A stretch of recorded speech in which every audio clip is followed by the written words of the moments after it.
Hey folks, Matt from artoftheimage.com. Got a good question about the Panasonic G7 versus the Sony a6000. Not the 6300, the 6000, the predecessor.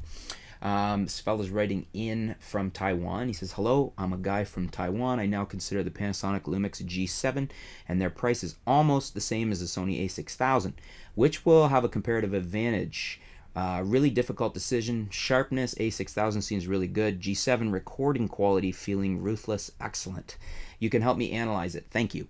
So, yeah, for photos, the A6000 is going to be better. It's an APS-C sensor. It's a very good sensor. This is essentially the same sensor that's in the top-rated cameras from Nikon, their APS-C, the DX cameras. As I've said before, with photography, the lens lineup's a bit of an issue for me with Sony.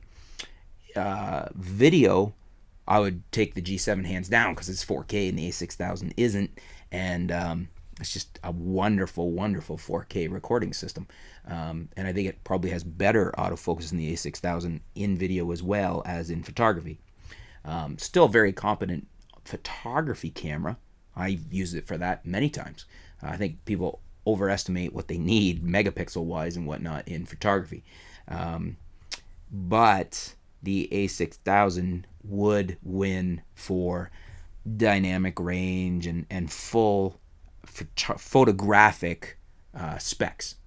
So I guess it depends. If you're mostly primarily photography, then you probably would go with the A6000.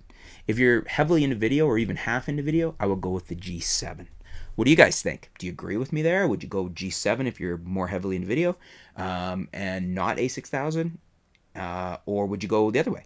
And if you're most heavily into photography, would you still go with the A6000 like I suggested? Or would you prefer the G7? Leave your comments below. Let me know what you're thinking there. Why? Yes and no. And why?